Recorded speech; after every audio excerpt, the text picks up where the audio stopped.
Okay, so this is the flip chart that I made for my interactive whiteboard.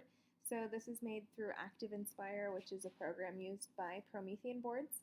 So the purpose of this lesson was to talk about prepositions, and this covers Language Standard 1 through first grade, which is that students need to use frequently occurring prepositions. So I just have a few slides. I think I have like 9 in total. So this is just for me mainly, so I can know what this flip chart is labeled as and what it's talking about. The first slide that I would have up is how did you get ready for school this morning? So I'd have students come up and they would use the pen and they could say what they did. So they walked to school and they could write it out, right? And they'd actually be using the pen, so it'd be a lot easier.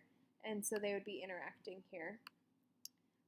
And then after they did this, they would then point out different things that were common among them, and we just kind of get into the habit of writing together.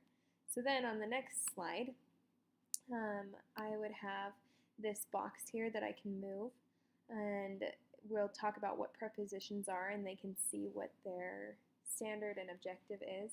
And then I would move this box, and right before I moved it, I would make this sound, and that would just be a way to get the attention of the students that aren't really paying attention, so that I can make sure they're listening when I uncover this and talk about what a preposition is, just to make sure I have everyone's eyes on me. The next part of the presentation would be watching this video, which if we click on it, it takes us to YouTube, and it's this really fun Schoolhouse Rock song about prepositions. And so that would be fun for the students to be able to learn music about it, and then also be able to apply that to their knowledge and schema. And then after we watched the video, we would then say, what prepositions did you see in the video? What did you learn about prepositions? Do we use prepositions often?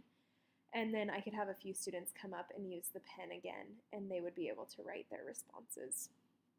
So after we watched that video, I would then go into a more interactive area. So this first part has been mainly to build the understanding, and now I would have them come up, and we would use the eraser here as I've covered things, and they would come up and erase the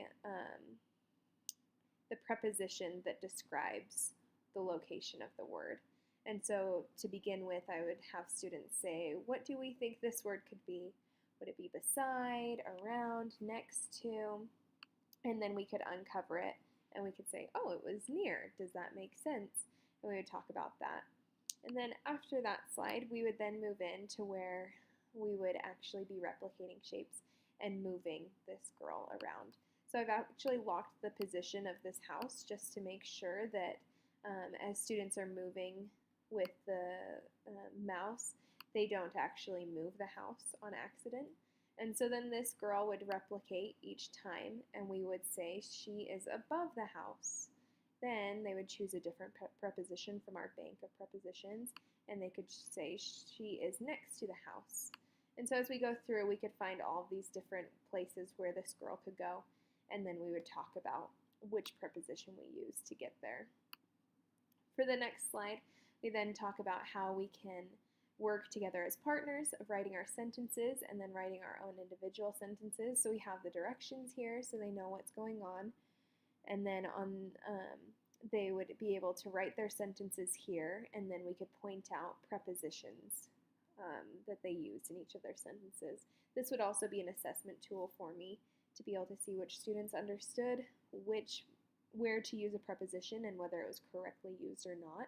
And I would just have a list where I'm able to keep check marks of students who did understand it, and then put an X for students who are still struggling to get the concept. The next slide is a prepositions game. So if we have time, it's kind of an extra, but if we had time, then we would be able to click on this, and it takes us to another link where we can actually play this game and place different objects around the room on the place where it says. So put the cat under the table. We'd be able to place the cat where it needs to go. This is also really helpful for English language learners who need the images to be able to understand, and it just gets kids up and moving more. Then finally, the last slide is just talking about why prepositions are important and kind of wrapping up the lesson and making sure that all of those who weren't really understanding were able to understand what to do. So it's a really wonderful lesson, and I hope that the students can learn from it.